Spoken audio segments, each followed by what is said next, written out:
कि सबके दिलों की जान बनाया है आपने, मुश्किल को भी आसान बनाया है आपने। कैसे अदा करूंगा मोहब्बत का कर्ज मैं, इमरान को इमरान बनाया है आपने, इमरान को इमरान बनाया है आपने। मैं नजर आता हूँ साहब, बिल्कुल नहीं सी। अब ऐसा फैसला कि उन्हें कहना पड़ रहा है कि मुझे लोकसभा में बोलने नहीं दिया जा रहा था। जो 10 साल चुप रहे वो मनमोहन सिंह जी 10 मिनट तक बोले राज्यसभा में, और जो शख्स किसी को बोलने नहीं देता वो पहली बार मौन धारण करके बैठा रहा। ऐसा फैसला तब मैं सुनाता हूँ आपको साहब कि जालिम तानाशाह की देखो ये कैसी मनमानी है।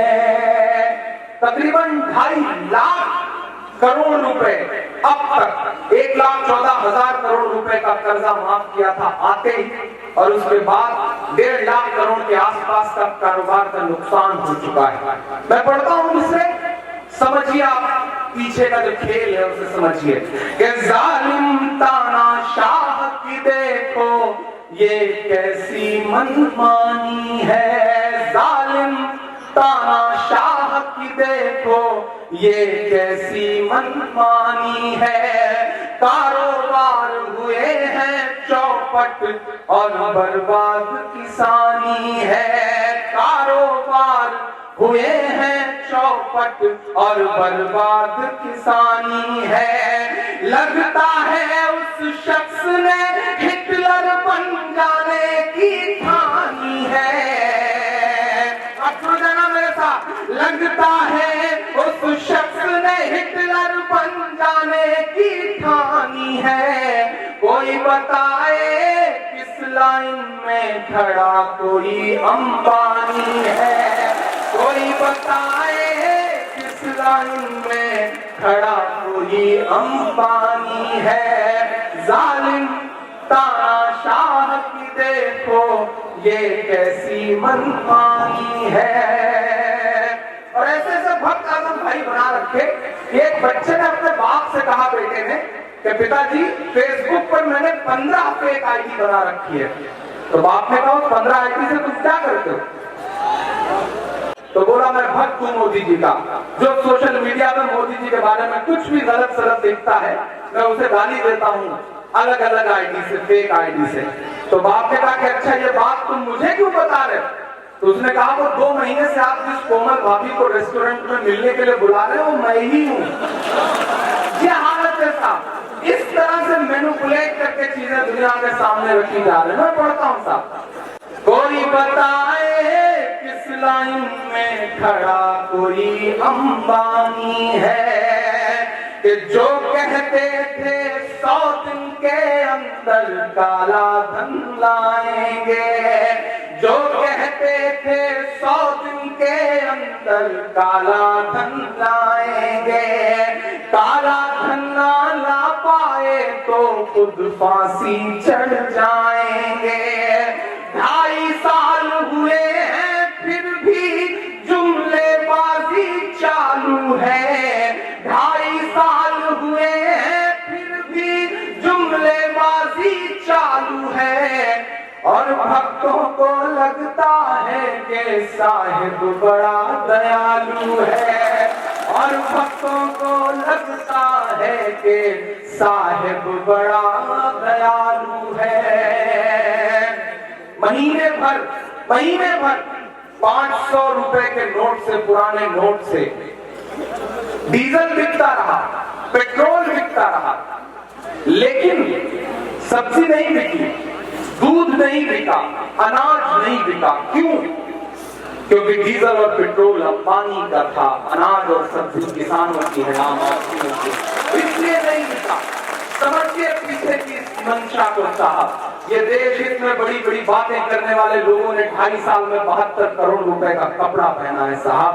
आप बताएंगे फकीरी क्या होती है? आप तय करेंगे? मैं बोलता हूँ मिस्टर साहब कि जो कहते थे 100 दिन के अंदर काला धन जाएंगे। काला धन ना ला पाए तो खुद फांसी चढ़ जाएंगे। काला धन ना ला पाए तो खुद फांसी चढ़ जाएंगे।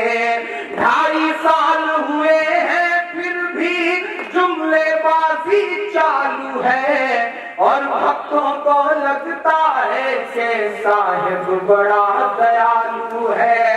आम आदमी के कामों से ये तो बेईमानी है। कोई बताए किस लाइन में खड़ा कोई अंबानी है। कोई बताए किस लाइन में खड़ा कोई अंबानी है। आखिरी बंद पढ़ता हूं कि माँ बहनों के पल्लू के सारे पैसे लूट गए। माँ बहनों के पल्लू के सारे पैसे लूट गए। नन्हे मुन्ने बच्चों के हाथों के गुल्लक फूट गए। नन्हे मुन्ने बच्चों के हाथों के गुल्लक फूट गए। पूरा देश कतार में है, ये कैसी तेरी तैयारी है। पूरा देश कतार में है, ये कैसी तेरी तैयारी है। 80 से ज्यादा मौतों की किसकी जिम्मेदारी है। लगता है उसकी आंखों का आज मर गया पानी है। कोई बताए किस लाइन में खड़ा कोई अंबानी है। कोई बताए किस लाइन में खड़ा कोई अंबानी है। बहुत शुक्रिया। पहली बार मेरे गांव में हेलीकॉप्टर उतरा था और उस हेलीकॉप्टर से आजम साहब निकले थे। मुझे याद है, मुझे भी उस गाइड से 3-4-5 मिनट कुछ पढ़ने का मौका दिया गया था। मैंने तो 4 मिसरे वहां पढ़े थे, वो शुरुआती 4 मिसरे, तो आपने बड़ी दुआएं दी थी, तो मेरा मन कर रहा है वो यादें ताजा कर लूं और 4 मिसरे पढ़ लूं। कि चाक है जिगर फिर भी आए हैं रफू करके। गंगा की पुकार का कार्यक्रम होता है और गंगा के तट पर तमाम शंकराचार्यों के बीच में टोपी लगा करके सरापा मुसलमान लगने वाला एक शख्स बैठ के तकरीर करता है और वो सब दुआएं देते हैं। तो लगता है कि नहीं, आजम साहब की शख्सियत और उनका किरदार नहीं नुमाया हो रहा है इन मिसरों में। कि चाक है जिगर फिर भी आए हैं रफू करके। जाएंगे हकीकत से तुमको रूबरू करके। प्यार की बरिस से और मिसाल क्या होगी। अब कंजूसी मत बरतिएगा, अब तक की सबसे बड़ी बात मानता हूं मैं अगले मिसरे पे कि प्यार की बरिस से और मिसाल क्या होगी। हम नमाज पढ़ते हैं गंगा में वजू करके। अगर भाई वापस लौटा मैं फिर से ये बात मैं फिर से पढ़ता हूँ क्योंकि खास तौर से मैं उनके सामने ये विषय पढ़ना चाह रहा कि हम तो पारस अरब से भी आए नहीं, तेरे अपने हम तो पराए नहीं।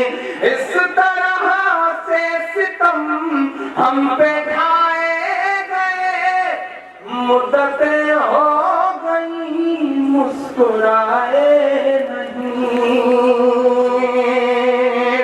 कि मेरे पुरखों की जागीरदारी है ये। आदम भाई जिसे एक नाम का झंडा बुलंद करते हैं पूरे हिंदुस्तान में, उस नाम की अलग जगाए हुए हैं उस नाम पर इतनी बड़ी यूनिवर्सिटी आपने खड़ी कर दी।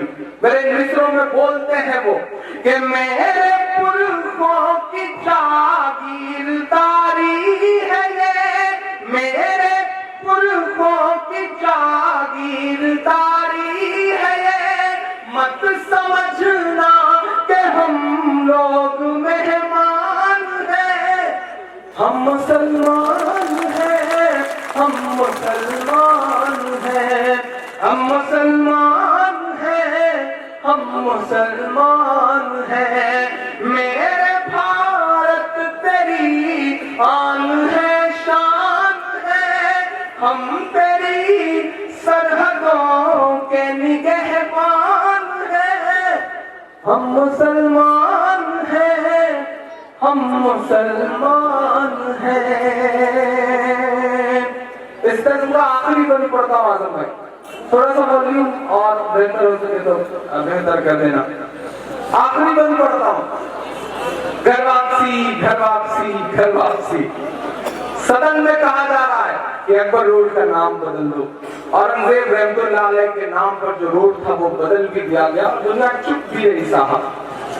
हमारी इमारतों से तकलीफें हैं, हमारे इमारतों से तकलीफें हैं, हमारे नाम की सड़कों से तकलीफें हैं, लेकिन जो लोग ये अभियान शुरू करते हैं वो भूल जाते हैं। मैं आपका जनरल नॉलेज बढ़ाऊं कि आज भी अपनी बुनियाद के सैकड़ों साल बाद भी ये इमारतें आज भी इस देश के राजस्व में, इस देश की तरक्की में कितना बड़ा योगदान कर रही है।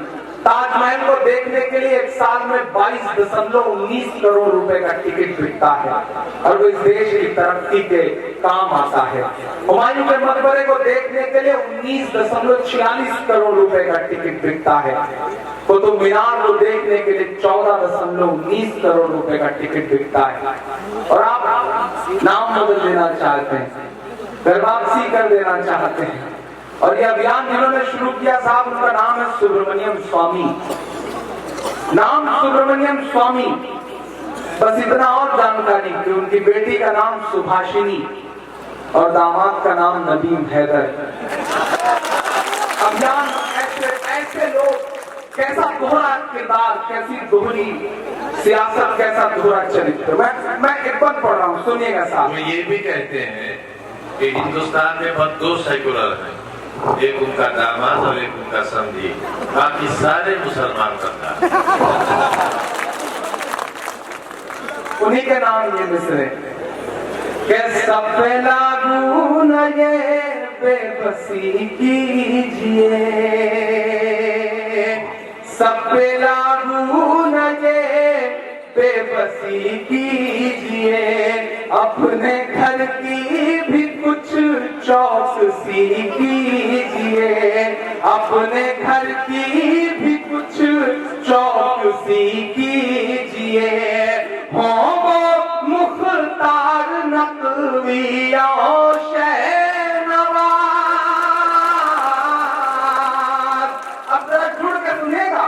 हो वो मुख्तार नकवी और शहनवाज, पहले उनकी तो घर वापसी कीजिए, पहले उनकी तो घर वापसी कीजिए, सब पे लागू न ये बेबसी कीजिए, अपने घर की भी कुछ चौकसी कीजिए। हो वो मुख्तार नकवी या हो शहनवाज, पहले उनकी तो घर वापसी कीजिए। मेरा ईमान, मेरी खुददारी, मेरा तेवर, मेरा ज़मीर बोलता है इन 2 मिसरों में, और आपकी 800 सालों की तारीख बोलती है। अब तक जो चुप रहे उनसे कोई शिकायत नहीं, लेकिन आप अगर खामोश रहे तो मुझे शिकायत होगी। मैं पढ़ता हूँ साहब, पहले उनकी तो घर वापसी कीजिए, 5 दिन की हुकूमत पे इतना नशा। तैयार रहिएगा मेरे दूसरे के लिए कि 5 दिन की हुकूमत पे इतना नशा, 5 दिन की हुकूमत पे इतना नशा। हम तो वो हैं जो सदियों से सुल्तान है। हम मुसलमान हैं, हम मुसलमान हैं, मेरे भारत तेरी आन है शान है, हम तेरी सरहदों के निगहबान हैं, हम मुसलमान हैं, हम मुसलमान हैं। बहुत शुक्रिया। और बिल्कुल आखिर में ये नज़्म कि मिला हमेशा चाहत का पैगाम मदरसों से। भाई मैं इलाहाबाद विश्वविद्यालय में हिंदी साहित्य का विद्यार्थी रहा हूँ। मेरे साथ के तमाम दोस्त इलाहाबाद के आज यहाँ बैठे हैं, जो मेरे जूनियर या सीनियर हैं, वो सब आपसे जुड़े हुए हैं, आपके चाहने वाले हैं। मैं इलाहाबाद विश्वविद्यालय में हिंदी का विद्यार्थी रहा। मेरा मदरसों में पढ़ाई का कोई सिलसिला नहीं था, लेकिन अल्लाह ने मुझ जैसे बहुत छोटे से बच्चे से बहुत आसान सी जुबान में एक नज़्म कहलवाई और उससे एक ऐसी गुमनाम सी शोहरत दी कि आज बच्चे के मोबाइल में, MP3 में या फिर वीडियो में ये नज़्म जरूर मौजूद है। मैं ट्रेनों में सफर करता रहता हूँ तो लोग मुझी को मेरी नज़्म सुना के कहते हैं कि शायरी का शौक है तो कभी इसको सुनना साला बहुत अच्छा पड़ता है। तो मुझे लगता है कि अल्लाह ने कैसी गुमनाम सी शोहरत दी, ये उसका करम है। आज आप सबकी दुआएं हासिल हैं, आप बच्चे की तरह मोहब्बत करते हैं, तो शायद इस नज़्म के लिए जो दुआएं करी हैं तमाम बड़े बुजुर्गों ने, मदरसे के बच्चों ने, उनकी दुआओं का सदका है। मुझे ऐसा लगता है कि अल्लाह को जब काम लेना होता है तो अल्लाह चींटियों से काम ले लेता है। उसने मुझ जैसे बहुत छोटे से बच्चे से ये नज़्म कहलाई। ये नज़्म आपकी अदालत में रखता हूँ और आपकी दुआएं मांगता हूँ। और इस नज़्म से जुड़ी बस एक लम्हे की एक बात बताता हूँ कि मैं रियाद गया था मुशाहरे में, उसके बाद जिद्दा था, उम्रा करने के लिए मैं गया और उसके बाद मदीने गया तो मस्जिद नबवी में ऐसे ही एक लम्हा वहाँ ऐसा है कि लगता है कि आंखों में भर दिया जाए। मैं मस्जिद नबवी में ऐसे आहिस्ता आहिस्ता एक मंजर देख रहा था। एक आबे ज़मज़म पीने का मन हुआ, प्यास सी महसूस हुई, तो मुझे लगा आबे ज़मज़म पी लूं। एक जगह बकेट रखे होते हैं आबे ज़मज़म के, सब जो लोग गए हैं वो सब जानते हैं। एक साहब वहाँ आबे ज़मज़म निकाल करके खिदमत की नीयत से सबको दे रहे थे। मैं भी पीछे खड़ा हो गया, 3-4 लोगों के बाद मेरा नंबर था। जब मैं झुका आबे ज़मज़म लेने के लिए, उन्होंने गिलास उठाई तो एक उनकी नजर मुझसे मिली और लम्हे भर के लिए उन्होंने मुझे देख के कहा, इमरान प्रतापगढ़ी। वो शायद मेरी जिंदगी का सबसे खूबसूरत लम्हा था। ऐसी जगह कोई पहचान आया, मैं बिल्कुल, मेरे रोंगटे खड़े थे। मैंने कहा जी। उन्होंने अपने आसपास कुछ उनके साथी थे, उन्हें बुलाया और अपना मोबाइल निकाला और उसमें वो वीडियो निकाला, मदरसे की नज़्म। कहा, बेटा हम सिंध से हैं, बलूचिस्तान के पास से, हम तुम्हारी नज़्में सुनते हैं और हमारी मस्जिदों में तुम्हारे लिए दुआएं होती हैं। ये हासिल हुआ है इस नज़्म से। और खुशनसीब हूँ, आजम भाई की दुआओं का सदका या आजम भाई की मोहब्बतें थी कि मैं 30 साल की उम्र में आपकी हुकूमत ने, आपने सूबे का सबसे बड़ा अवार्ड यश भारती मेरे दामन में दिया। ये भी शायद इसी नज़्म की वजह से, इसी नज़्म के लिए जो दुआएं मिली थी उसका सदका है। वरना एक उम्रें गुजर जाती हैं, उसके बाद किसी का नंबर किसी अवार्ड के लिए आता है। सब कुछ इस नज़्म की वजह से हासिल हुआ है। मैं ये नज़्म आपकी अदालत में रखता हूँ, बहुत आसान सी जुबान में। इलेक्ट्रॉनिक मीडिया, प्रिंट मीडिया का पिछले 20 साल का प्रोपेगेंडा कि मदरसों में टेररिज्म, मदरसों में ये, मदरसों में वो। साक्षी महाराज है बड़े मशहूर, बदनाम, जो भी आप कह लीजिए, देश की बड़ी अदालत की नुमाइंदगी करते हैं। उन्हें तो रोज मुंह से उल्टी करने की आदत है। पिछले दिनों में उन्होंने कहा ये निकले वो निकले, तब मैंने 4 मिसरे कहे थे आजम भाई कि नहीं, ऐसा नहीं है कल या परसों से नहीं निकले, कई अरमान है दिल में जो बरसों से नहीं निकले। हो माता राम नित्यानंद या के पाल बाबा हो, खुदा का शुक्र है ये सब मदरसों से नहीं निकले। खुदा का शुक्र है ये सब मदरसों से नहीं निकले। मैं नज़्म पढ़ता हूँ और दुआएं मांगता हूँ।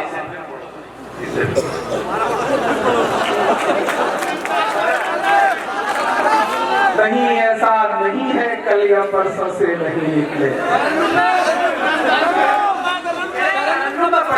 नहीं ऐसा नहीं है कल या परसों से नहीं निकले।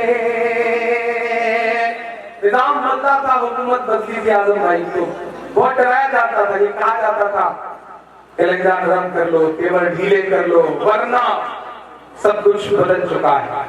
तब एक आध आपकी तकरीर सुनता था, थोड़ा अंदर से पता नहीं कहां से जोश आता था। मुझे लगता है कि नहीं, आप जब बोल सकते हैं तो हम लोग तो आपके पीछे पीछे हैं, जरूर बोल सकेंगे। तब मैं कहता था कि जो कहते हैं इस आंधी में पर ना तोला जाएगा, जो कहते हैं इस आंधी में पर ना तोला जाएगा, जो इस बात पे खुश है हमसे लब ना तोला जाएगा, उनसे कहो हम तूफानों से डरने वाले लोग नहीं, कातिल को मरते दम तक कातिल ही बोला जाएगा, कातिल को मरते दम तक कातिल ही बोला जाएगा। मैं वो मिसरे पढ़ता हूँ कि नहीं ऐसा नहीं है कल या परसों से नहीं निकले, कहीं अरमान नहीं पढ़वाएंगे। नहीं ऐसा नहीं है कल या परसों से नहीं निकले, कई अरमान है दिल में जो बरसों से नहीं निकले, कई अरमान है दिल में जो बरसों से नहीं निकले। हो साराम नित्यानंद या के पाल बाबा हो, तरन्नुम में दाग भी दीजिएगा आप लोग।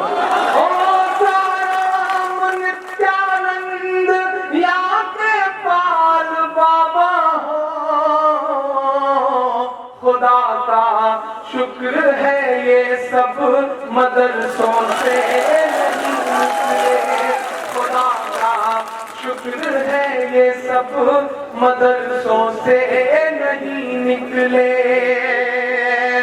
न बांग्लादेश पाकिस्तान और न चीन वाले हैं, न बांग्लादेश पाकिस्तान और न चीन वाले हैं, वतन से प्यार है ईमान हम उस दीन वाले हैं, वतन से प्यार है ईमान हम उस दीन वाले हैं। हमारे तार को मत जोड़िए यासीन भटकल से, दुआएं देना मेरी हिम्मत के लिए। बेशक बेशक। न बांग्लादेश पाकिस्तान और न चीन वाले हैं, वतन से प्यार है ईमान हम उस दीन वाले हैं। हमारे तार को मत जोड़िए यासीन भटकल से, हम ऐसे लोग हैं जो सूरह यासीन वाले हैं, हम ऐसे लोग हैं जो सूरह यासीन वाले हैं। और ये किसने कह दिया तुमसे कि इनका बम से रिश्ता है, बहुत है जख्म सीने में फकत मरहम से रिश्ता है, बहुत है जख्म सीने में फकत मरहम से रिश्ता है। वो तुम हो जो तिजारत करते हो बारूद की साहब, ये है ईमान वाले इनका बस जमजम से रिश्ता है, ये है ईमान वाले इनका बस जमजम से रिश्ता है। इसी लम्हे में साजिश के तहत चाय भी आई है। अच्छा, चाय वालों को कुछ बोलते भी नहीं बनता आजम भाई, कब कौन चाय वाला प्रधानमंत्री बन जाए मतलब कोई भरोसा भी नहीं, तो थोड़ा डर सहम के बोलना पड़ता है कि नहीं साहब एहतियात करता जाए। मैं शुरू करता हूँ कि मिला हमेशा चाहत का पैगाम मदरसों से। जरा सा जुड़ के सुन लीजिएगा, बिल्कुल आखिरी लम्हा है, इस मुशायरे को बिल्कुल यादगार तरीके से खत्म करिए। आज की रात बहुत खूबसूरत है, क्योंकि वाकई दूसरा मुशायरा है जिसमें आजम भाई को पूरी रात बैठे हुए पा रहा हूँ।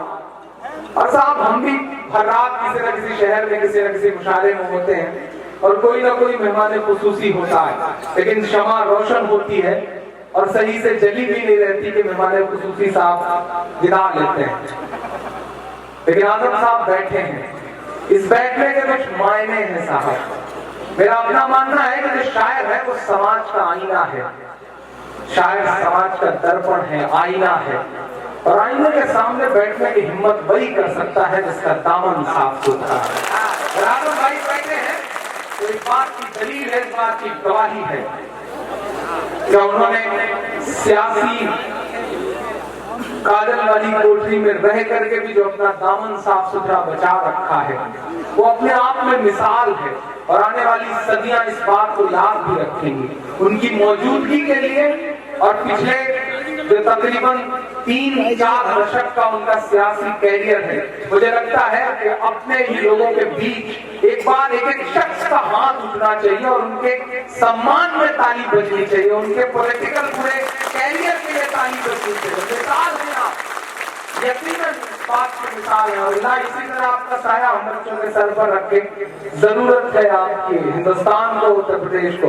मैं पढ़ता हूँ साहब कि मिला हमेशा चाहत का पैगाम मदरसों से, मिला हमेशा चाहत का पैगाम मदरसों से, मत जोड़ो आतंकवाद का नाम मदरसों से, कोई इल्जाम मदरसों से, कोई इल्जाम मदरसों से। मेरे बहुत प्यारे दोस्त मुरादाबाद के अहमद भाई हैं, आज वो इस कोहरे में भी किस तरह वो ले आए, उनका शुक्रिया। मैं पहला बंद पढ़ता हूँ कि यहाँ कुराने पाक की हर लम्हा है तिलावत होती,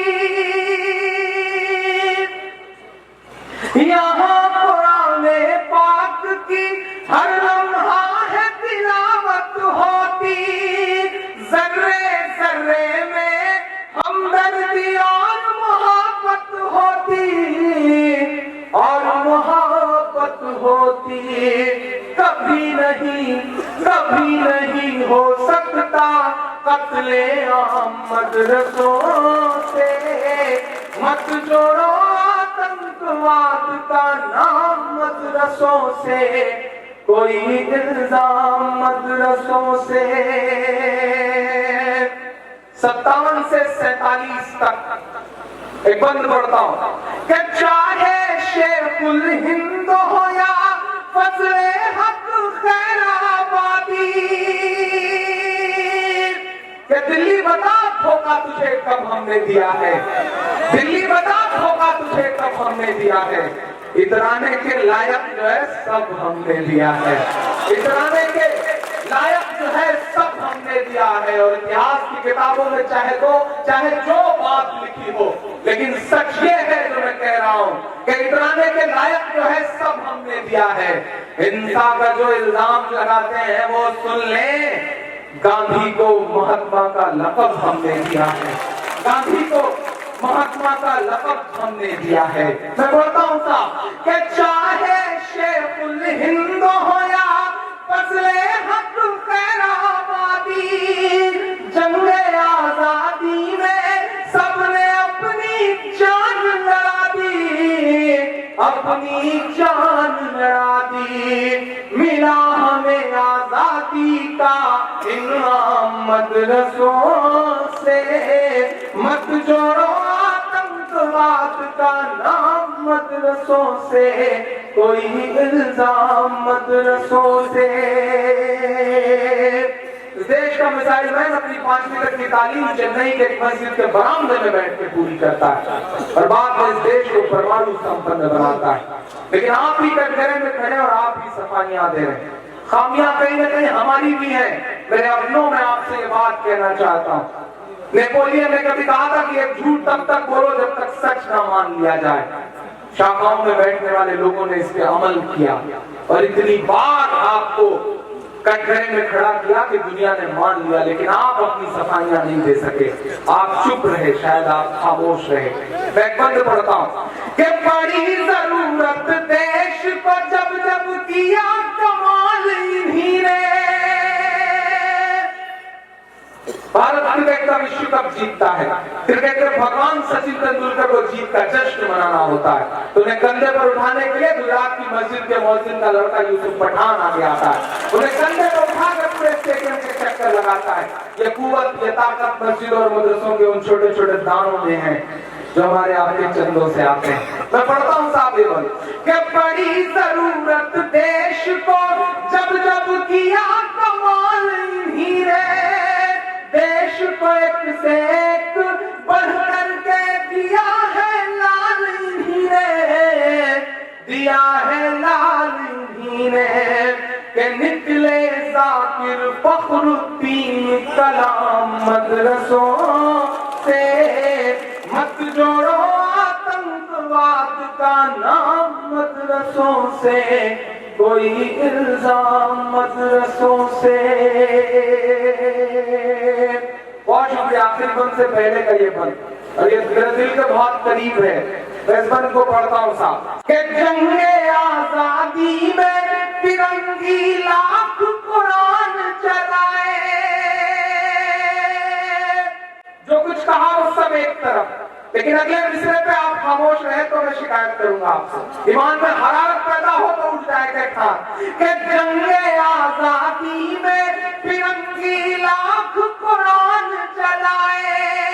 किसी भी हाफिज के दिल से एक हर्फ मिटा ना पाए।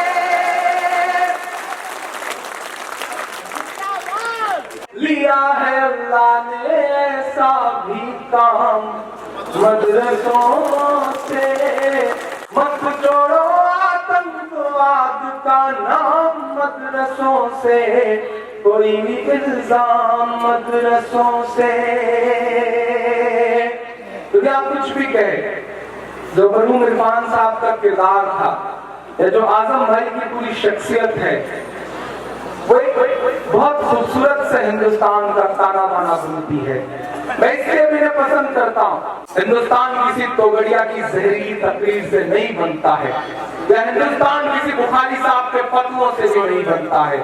हिंदुस्तान तो उससे बनता है कि जब मुंबई अटैक के बाद मुंबई का पूरा मुसलमान लिखित तौर पर हुकूमत से ये कहता है कि हम अपनी कब्रिस्तानों में दहशतगर्दों को दफनाने की इजाजत नहीं देंगे। हिंदुस्तान तो उससे बनता है। हम उस हिंदुस्तान का ख्वाब देख रहे हैं। और आप भी ये समझ लीजिए कि इस देश में तमाम ऐसे लोग हैं जो आपकी लड़ाइयां आपसे ज्यादा लड़ रहे हैं। आप पहचानिए ऐसे लोगों को और ऐसे लोगों को और ताकत दीजिए। इंसाफ बचाने की आखिरी उम्मीद लेकर के सुप्रीम कोर्ट की चौखट पे रात के 2:30 बजे जो वकील खड़े थे ना, उसमें से एक भी मुसलमान नहीं था। ऐसे लोगों को ताकत दीजिए, मजबूत करिए। जो नफरती ताकतें हैं, इनको हराने का, इनको लड़ने का इनसे लड़ने का सबसे खूबसूरत जरिया लेंगे। मैं आखिरी बंद पढ़ता हूँ।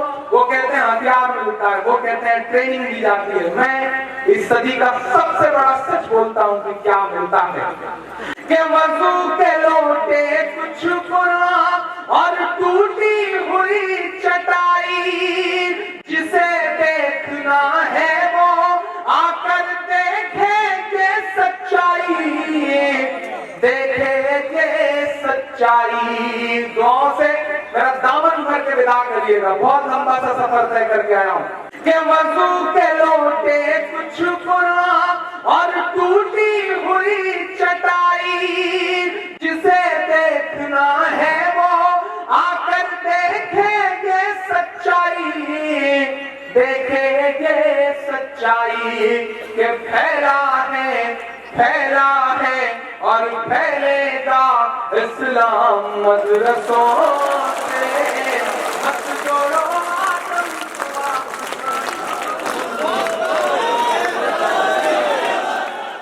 मेरी खुशबू संभाल कर रखना, दिल पे काबू संभाल कर रखना। तेरे सीने से लग के रोया हूँ, मेरे आंसू संभाल कर रखना।